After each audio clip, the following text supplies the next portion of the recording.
Hello बच्चों, कैसे हैं आप सभी। आई होप कि आप सभी अच्छे होंगे। चलिए बेटा, नेक्स्ट चैप्टर हम शुरू करने जा रहे हैं। नेक्स्ट एंड सेकंड चैप्टर है अपना बाल गोविंद भगत। इसके लेखक हैं रामवृक्ष बेनीपुरी। इनका जन्म सन 1899 में हुआ था। ये हिंदी साहित्य के शुक्लोत्तर युग के प्रसिद्ध साहित्यकार थे। शुक्लोत्तर युग, ये जैसे भक्तिकालीन युग था, इस तरह से शुक्लोत्तर युग में ये बहु युग में जो है प्रसिद्ध साहित्यकार बनकर उभरे थे। इन्हें कलम का जादूगर कहा जाता है। उनके रेखा चित्र ग्रामीण जीवन और मानवीय संवेदनाओं का अनूठा संगम है। ये जो आपका चैप्टर है बाल गोविंद भगत, ये एक रेखा चित्र है। आपने पढ़ा होगा कभी, वरना मैं बता देती हूँ। साहित्य, हिंदी साहित्य में दो विधाएं हैं, एक गद्य विधा और एक काव्य विधा। काव्य जिसमें कविताएं होती हैं, काव्य संग्रह होता है, उसे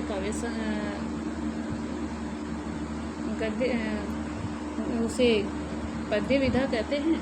और गद्य विधा के अंतर्गत आते हैं जैसे कहानी, रिपोर्टाज, रेखा चित्र, एकांकी, निबंध, इस तरह से ये सब आते हैं गद्य साहित्य के अंतर्गत।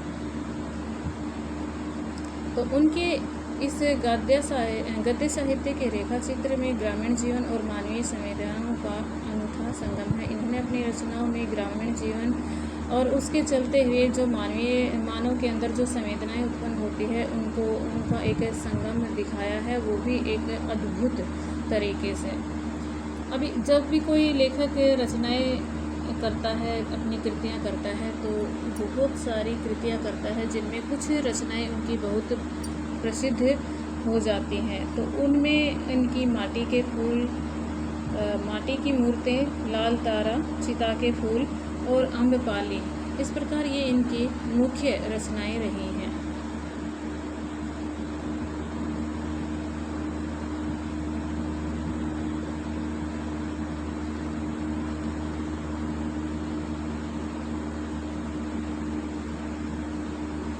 अध्याय का सार। अध्याय में हम क्या पढ़ने वाले हैं? बाल गोविंद भगत एक साहित्य की रेखा चित्र विधा है। ये अभी मैंने आपको बताया, हिंदी साहित्य में दो विधाएं हैं, गद्य विधा और काव्य विधा। तो इसमें जो बाल गोविंद भगत है, यह एक रेखा चित्र है। इसके माध्यम से लेखक ने एक ऐसे विलक्षण चरित्र को प्रस्तुत किया जो संन्यास के पारंपरिक बाहरी दिखावे से दूर मानवीय गुणों और कर्म की शुद्धता पर आधारित सन्यासी है। बेटा क्या होता है, आप देखते होंगे कुछ सन्यासी बाहरी दिखावा यानी कि भगवा वेश धारण करके और दिखावा करते हैं, और वो शायद सारे नियमों का पालन ना भी करते हो, कुछ करते भी होंगे। लेकिन यहाँ पर बाल गोविंद भगत नाम का एक व्यक्ति है जो दिखने में बिल्कुल गृहस्थ दिखते हैं, लेकिन वे नियमों के अंतर्गत अगर हम देखें तो बिल्कुल उनका जीवन सन्यासी की तरह है। वे एक सन्यासी वाला जीवन जीते हैं। वे बाहरी दिखावे में विश्वास बिल्कुल नहीं करते हैं। उनके अंदर मानवीय गुण, कर्मों की शुद्धता पर आधारित सन्यासी है। वो क्या है, उनके जो मानवीय गुण हैं, उनके कर्म हैं, वो कर्मों की जो शुद्धता है, उसके आधार पर बिल्कुल सन्यासी वाला जीवन जीते हैं। इस पाठ में हम ग्रामीण जीवन की संस्कृति और सामूहिक चेतना की झांकी भी देखेंगे। क्या है, इस पाठ के माध्यम से हम देखेंगे कि जो ग्रामीण संस्कृति है वो किस तरह से अपने चरम पर होती है, किस तरह से लोग समूह में मिलकर काम करते हैं। तो इसमें जो सामूहिक चेतना और ग्रामीण जीवन की संस्कृति है, वो इसमें इसकी झलक मिलती है।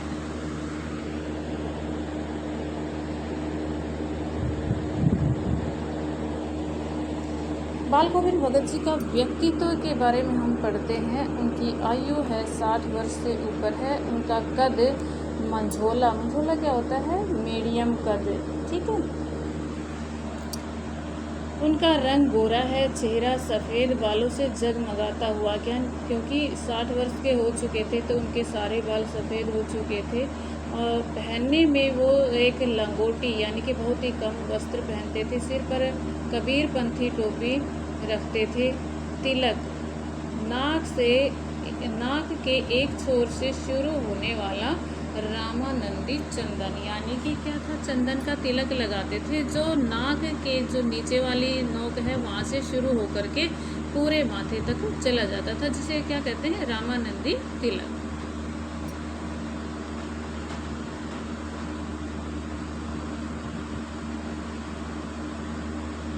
गृहस्थ होकर भी साधु, वे ऐसा नहीं है कि वो साधु थे तो साधु क्या करते हैं, जैसे अपना घर गृहस्थी सब त्याग करके और सन्यासी बन जाते हैं, अपनी घर गृहस्थी बिल्कुल त्याग देते हैं। लेकिन यहाँ पर जो बाल गोविंद भगत हैं उन्होंने अपने घर को बिल्कुल नहीं त्यागा है। वह घर में रहते हुए खेती बाड़ी करते हैं, उनके एक अच्छा सा परिवार है। तो उनका एक बेटा है, एक पतोहू यानी कि बेटे की बहू थी। उनके पास साफ सुथरी खेती और एक अच्छा मकान था। वे पूर्णतः गृहस्थ थे, मतलब पूरी तरह से गृहस्थ व्यक्ति थे, वे गृहस्थ जीवन भी जी रहे थे। ठीक है, इसके साथ क्या थे कि गृहस्थ होते हुए भी उनके अंदर साधु वाले गुण थे। साधु की परिभाषा पहनावे से नहीं, व्यवहार से होती है। अब अगर हम कहें कि साधु किसे कहते हैं तो क्या हम उसके पहनावे को देख कर कि साधु थोड़ी ना कह देंगे। क्या कैसे होते हैं साधु, उसके व्यवहार से झलकता है कि ये साधु है या नहीं। वे कभी झूठ नहीं बोलते थे, दो टूक बात करते और किसी की चीज़ को बिना पूछे नहीं छूते थे। वे किसी की चीज़ को बिना पूछे हाथ तक नहीं लगाते थे और ना ही किसी के खेत में पाँव रखते थे। तो वे अपने व्यवहार से बिल्कुल साधु थे। वे झूठ भी नहीं बोलते थे, किसी का बिना पूछे कोई सामान छू लेना तो दूर की बात, छूते तक नहीं थे। ईश्वर के प्रति समर्पण, अपनी पूरी कमाई वे कबीर पंथ के मठ में ले जाते और वहाँ से जो प्रसाद मिलता उसी से घर का गुजारा करते थे।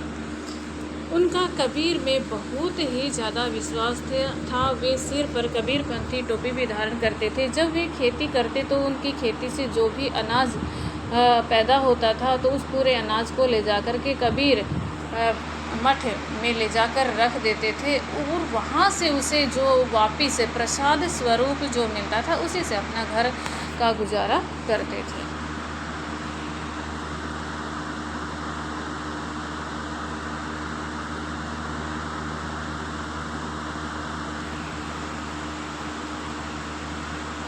कबीर उनके साहब, कबीर को वे साहब मानते थे, मतलब वे बिल्कुल उनको अपना ईश्वर मानते थे। बाल गोविंद भगत संत कबीर को अपना साहब, गुरु और ईश्वर मानते थे। उनके लिए कबीर सब कुछ थे। उनकी श्रद्धा इन रूपों में प्रकट होती थी। कैसे, जैसे कबीर के ही पदों को निरंतर गाना। वे सारा दिन कबीर के पदों को गाते रहते थे, तो इससे उनके प्रति उनकी श्रद्धा झलकती है। फसल को साहब की संपत्ति मानकर समर्पित कर देना। वो खेतीबाड़ी में जो भी अनाज उगाते थे तो वो फसल से जो भी उसे अनाज उत्पन्न होता था वो सारा ले जाकर के कबीर पंथ मठ में ले जाकर रख देते थे और उन्हीं को समर्पित कर देते थे। वहाँ से उन्हें प्रसाद स्वरूप जो कुछ वापस मिलता था उससे अपना गुजर बसर कर लेते थे। कबीर के समान निर्गुण भक्ति और सामाजिक समानता में विश्वास। वे कबीर की भांति निर्गुण भक्ति में विश्वास करते थे और सामाजिक समानता यानी कि समाज में रहने वाले सभी लोग एक समान होते थे, इस प्रकार के उसके विचार और विश्वास था। किसी भी प्रकार के पाखंड और मूर्ति पूजा का विरोध करते थे। वे किसी भी प्रकार के पाखंड के बिल्कुल भी पक्षधर नहीं थे, वे बल्कि इसका विरोध करते थे। मूर्ति पूजा में भी उनका कोई विश्वास नहीं था।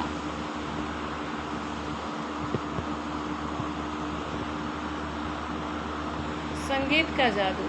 बाल गोविंद भगत खेती करने के साथ साथ वे संगीत भी गाया करते थे और उनका संगीत का जादू लोगों पर किस तरह से छा जाता था। देखिए, वो जब बाल गोविंद भगत गाते तो समूचा गांव झूम उठता था। उनकी वो अपना एक वाद्य यंत्र भी साथ रखते थे जिसका नाम था खंजड़ी।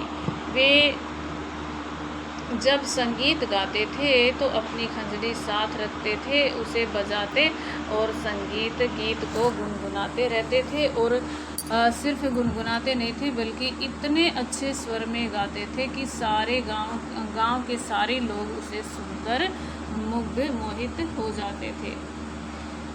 अब आषाढ़ और धान की रोपनी। आषाढ़ महीने में, आषाढ़ क्या है, ये देसी महीने का नाम है। जैसे आजकल अब हम जनवरी, फरवरी, मार्च, इस तरह से ये क्या है, अंग्रेजी मंथ्स के नेम हैं।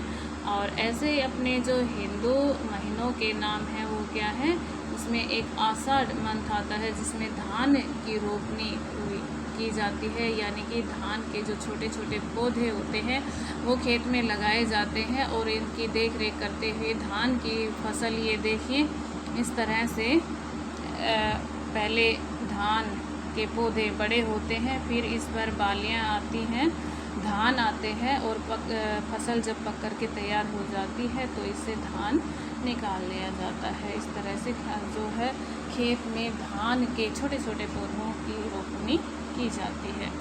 जब ये आषाढ़ के महीने में धान की रोपनी चलती है तो अपनी खंजरी के साथ जब ये गीत गाते हैं तो खेतों में बच्चे उछलने लगते हैं और औरतें जो खेत में काम कर रहे अपने घर के लोगों के लिए कलेवा क्या होता है, काम करने के बाद भोजन की बिल्कुल बहुत ज़्यादा आवश्यकता होती है, तो औरतें उनके लिए जो भोजन लेके जाती हैं उसे मेड़ पर रख कर बैठ जाती हैं। मेड़ क्या होती है, जैसे खेतों को अलग अलग करने की एक जो मोटी सी रेखा बनाई जाती है ना, उसे क्या कहते हैं, मेड़ कहते हैं। अपनी आम भाषा में, देशी भाषा में क्या कहते हैं, जो टोला बोलते हैं ना, उसे ही मेड़ कहते हैं। तो उस भोजन को वहाँ पर उस मेड़ पर रख कर के वहाँ बैठ जाती है और बैठ कर क्या देखती हैं कि जब कीचड़ से बिल्कुल लथपथ बाल गोविंद भगत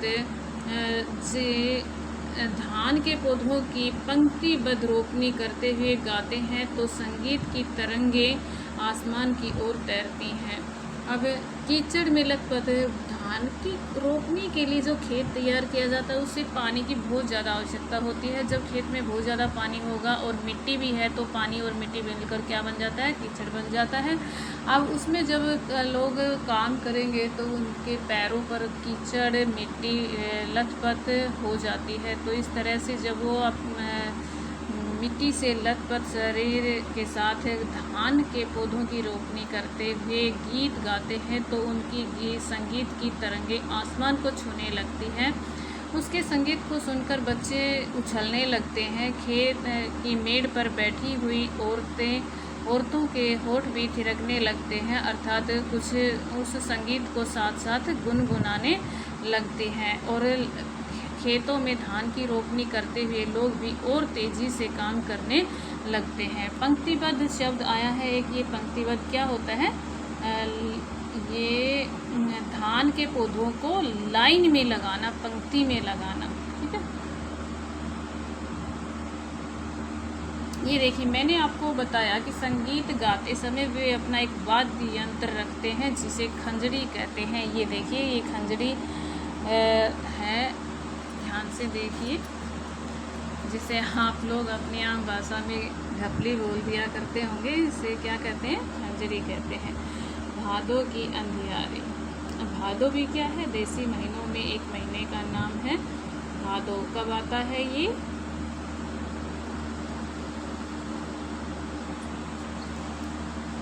ये सावन के बाद आता है, अगस्त सितंबर मंथ में। जब सारा संसार सोया होता तब भगत का संगीत जागता, उनकी खंजरी ठिमक ठिमक बजती। मैंने अभी आपको बताया कि जब वो गाना शुरू करते हैं तो खंजरी के साथ यानी खंजरी बजाते हुए अपने संगीत को शुरू करते हैं। उनकी खंजरी की आवाज़ कैसे निकलती है, ठिमक ठिमक। उनके बोल, गोदी में पियवा चमक उठे सखियाँ चहूक उठे ना, ये इस प्रकार क्या है, ये उसके संगीत के बोल हैं। संगीत की एक लाइन यहाँ पर दी गई है जिसे वो गा रहे हैं। बादलों की गरज और झीली की झनकार में भी उनकी आवाज़ बुलंद रहती है। कहने का तात्पर्य है कि जब बादलों की गर्जना होती है, गड़गड़ाहट होती है, तो बहुत शोर होता है, लेकिन बादलों की वो गड़गड़ाहट भी इनके संगीत की आवाज़ को कम नहीं कर सकती, उसे दबा नहीं सकती है। उनकी आवाज़ इसी तरह से बुलंद रहती है। कार्तिक और प्रभातियाँ। कार्तिक मास कौन सा होता है? अक्टूबर मास में होता है, जब दीपावली पास होती है। तो उसमें कार्तिक मास में क्या होता है कि वो सवेरे सवेरे जाकर के प्रभातियाँ गाने लगते हैं गांव के बाहर नदी के किनारे बैठ कर के। यहाँ आप देख सकते हो, ये देखिए यहाँ पर सुबह सूर्य निकल रहा है, वहाँ नदी के पास किनारे पर बैठ कर के प्रभातियाँ होते हैं, जो सुबह गाए जाने वाला गीत होता है उसे कहते हैं प्रभाती। ठीक है, तो कार्तिक मास में वो सुबह जल्दी उठकर स्नान करके गांव के चारों ओर चक्कर लगा करके नदी किनारे बैठ करके प्रभातियाँ गाना शुरू कर देते हैं, और लोग उसे बड़े ध्यान से सुनकर के मंत्रमुग्ध हो जाते हैं। अनोखा दृष्टिकोण। विरहिणी आत्मा अपने प्रियतम परमात्मा से जा मिली है, भला इससे बढ़कर आनंद की कौन बात हो सकती है। यहाँ क्या होता है कि इनका एक बेटा था जो बीमार रहता था, शरीर से बड़ा ही दुबला पतला था, उनकी मृत्यु हो जाती है। तो इस पर गांव के कुछ लोग उसका दुख बांटने उसके पास आते हैं। उसकी जो पतोहू है, बेटे की बहू है, वह बार बार रो रही है, तो ये उन्हें बार बार चुप कराने की कोशिश कर रहे हैं। गांव की औरतें भी उसे चुप कराने की कोशिश कर रही हैं, लेकिन ये चुप कराने के साथ साथ क्या कहते हैं कि यह समय रोने का नहीं है, उदास होने का नहीं है, ये तो खुशी मनाने का है, उत्सव मनाने का समय है, क्योंकि विरहिणी आत्मा अपने प्रियतम परमात्मा से जा मिली है, अर्थात आत्मा परमात्मा में जा मिली है। भला इससे बढ़कर आनंद की बात और क्या हो सकती है। इसलिए शोक नहीं बल्कि उत्सव मनाना चाहिए।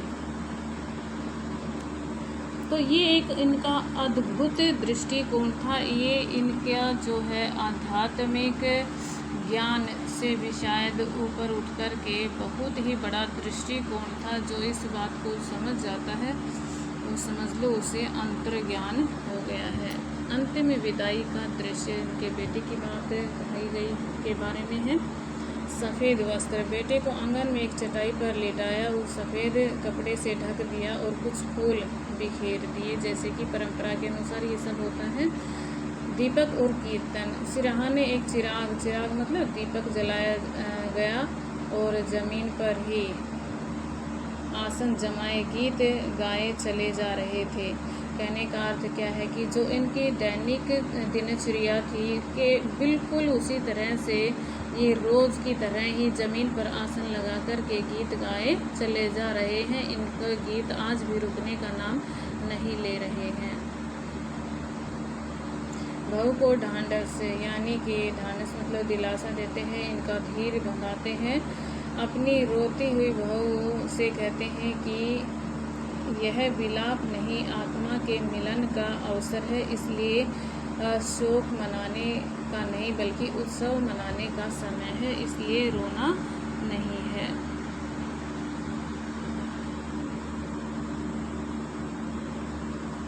रूढ़ियों का कड़ा प्रहार। जो पुरानी मान्यताएं हैं, रीति रिवाज जो चलती आ रही हैं, उनका इन्होंने खुलकर खंडन किया है। मुखाग्नि का साहस। समाज में पुरुष ही अंतिम क्रिया करते हैं, ये एक पुरानी परंपरा चली आ रही है, लेकिन यहाँ पर भगत जी ने अपने बेटे की चिता को आग उसकी अपनी बहू से ही दिलवाई थी। तो यहाँ भी उन्होंने एक पुरानी परंपरा चली आ रही परंपरा को तोड़ा है, खंडन किया है। पुनर्विवाह के समर्थक। यहाँ पर दिखाया गया है कि बाल गोविंद भगत पुनर्विवाह के समर्थक हैं। उन्होंने अपनी पतोहू से भी श्राद्ध की अवधि पूरी होते ही उसके भाई को बुलाकर उसे ले जाने की बात कहकर उसे दूसरा विवाह करने का आदेश दिया। लेकिन यहाँ पर उनकी बहू पतोहू ने भी वहाँ से जाने से मना कर दिया था। उन्होंने कहा कि अगर मैं यहाँ से चले जाऊँगी तो आपकी बुढ़ापे में आपकी सेवा कौन करेगा? आपको कोई चूल्हे भर, अगर आप बीमार हो गए तो कोई चूल्हे भर पानी तक नहीं देगा। तो ऐसे में आपको अकेला छोड़कर मैं कैसे जा सकती हूँ?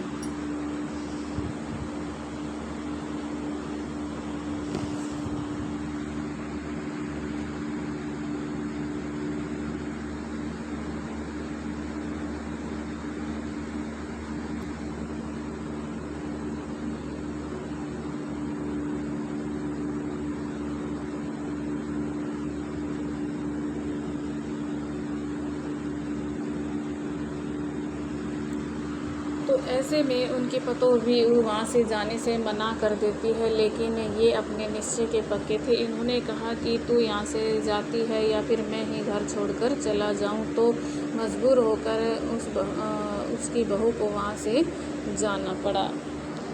यहाँ पर देखो, बहू के द्वारा भी अपने पिता ससुर की सेवा के लिए समर्पण, एक दूसरे का ख्याल रखने का कि बुढ़ापे में सेवा कौन करेगा, बीमार पड़ गए तो दवाई और पानी भी कौन पकड़ाएगा। तो इस तरह से सेवा भाव लेकर के उनके मन में जो विचार थे, ये एक घर गृहस्थी को चलाने की बड़ी ही अच्छे ही विचार हैं।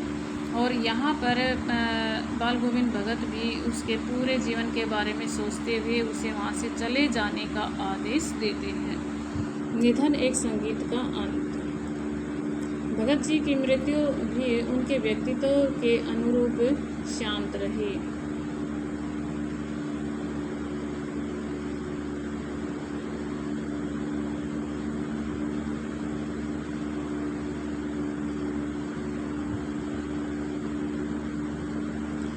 निस्वार्थ प्रेम। बहू उनके पैर पकड़कर रोती है, बुढ़ापे में आपका खाना कौन बनाएगा? लेकिन भगत का तर्क अटल था, यानी कि वह दृढ़ निश्चय कर चुके थे कि तू जा, नहीं तो मैं ही इस घर को छोड़कर चला जाऊंगा। भगत जी अपने सुख की अपेक्षा अपनी बहू के भविष्य के प्रति अधिक चिंतित थे। तो यहाँ पर दोनों का ही निस्वार्थ प्रेम था। बहू के मन में पिता के प्रति सेवा भाव और उनके भविष्य, अपनी बहू के भविष्य के प्रति चिंता।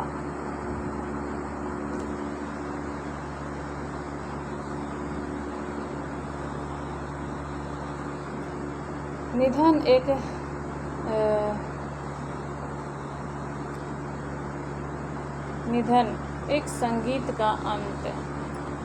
यहाँ पर क्या होता है कि उनके बहू के जाने के बाद बाल गोविंद भगत बिल्कुल अकेले पड़ गए थे। लेकिन उन्होंने अपनी दिनचर्या में बिल्कुल बदलाव नहीं किया। वो वही सुबह उठ कर के नदी स्नान करने जाते, गांव के चारों ओर चक्कर लगाते और सुबह सुबह गीत संगीत गाने बैठ जाया करते थे। वही हर महीने गंगा स्नान करने जाना, घर से ही अपना कुछ खाकर चलते थे, रास्ते में कहीं कुछ नहीं खाते थे, सिर्फ पानी पीते थे। तो इस दौरान उनका जो है व्रत रहता था, व्रत रखते थे, क्योंकि वे साधु थे।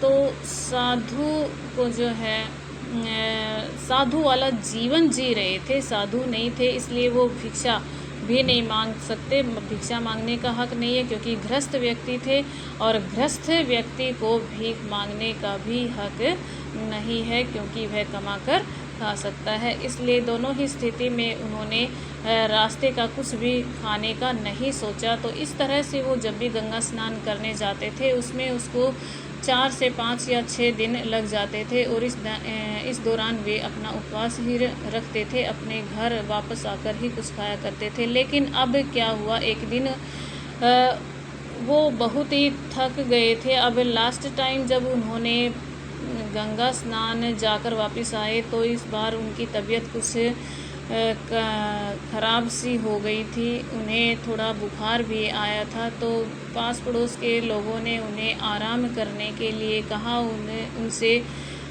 कहा कि अगर आपकी तबीयत ख़राब है तो आप ये रोज़ जो नदी स्नान करने जाते हैं इसको छोड़ दीजिए। लेकिन वो मुस्कुरा देते हैं और मुस्कुरा कर के उनकी बात को टाल देते हैं, अपनी उसी दिनचर्या पर अटल रहते हैं। वही दिनचर्या रहती है, उसमें कोई बदलाव नहीं आता है। धीरे धीरे करके इनकी तबीयत और ख़राब होती चली जाती है।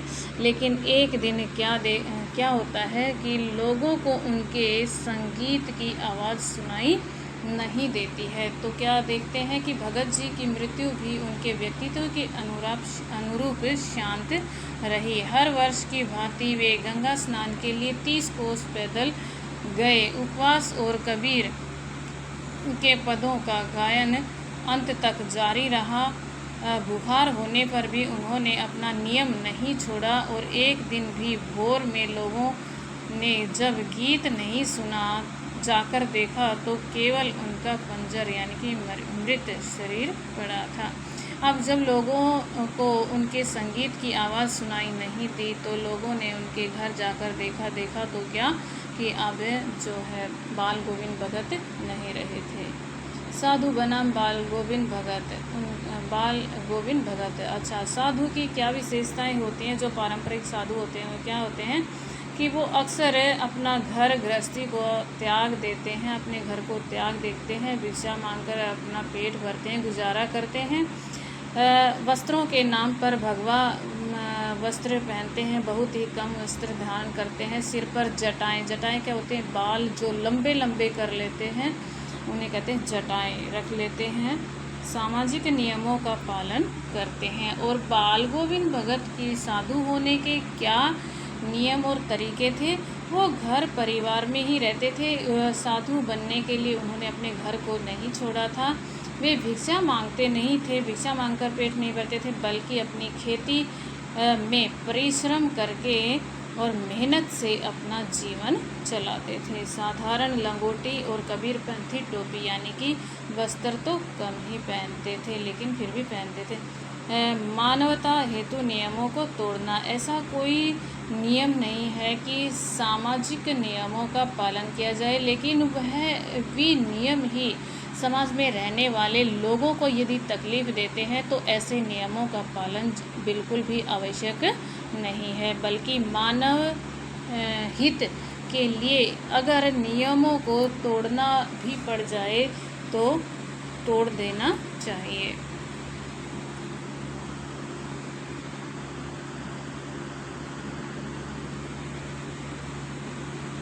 इस पाठ से क्या शिक्षा मिलती है? सच्चा धर्म कर्म में है, अर्थात कर्म करने में ही धर्म है।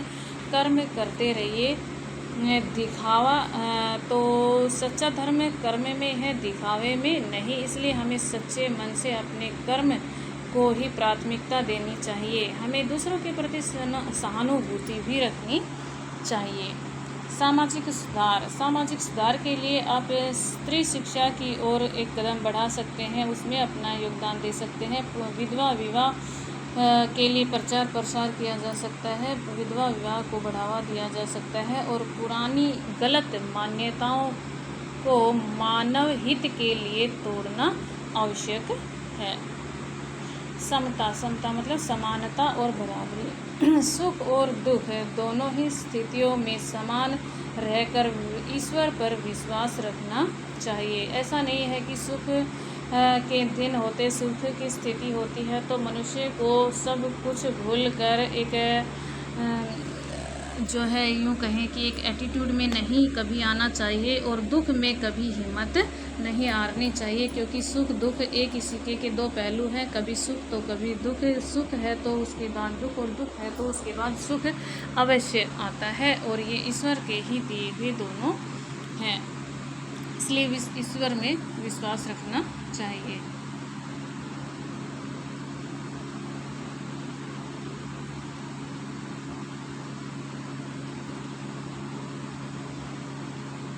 इसके आगे प्रश्न आते हैं बेटा।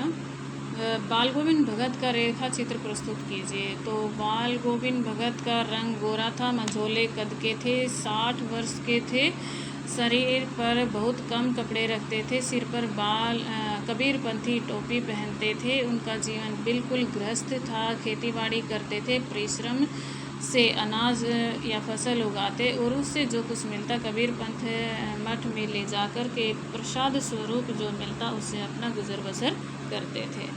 क्या बाल गोविंद भगत सचमुच साधु थे? नहीं, वे सचमुच साधु नहीं थे, बल्कि साधु वाला जीवन जीते थे। बहुत कम कपड़े पहनना, सिर पर कबीरपंथी टोपी पहनना और बहुत कम खाना, सुबह अपने नियमों के अनुसार सुबह जल्दी उठना, नदी स्नान करना, गांव के चारों ओर चक्कर लगाना, इस तरह से वे साधु वाला जीवन जीते थे। कबीर को अपना साधु मानते थे।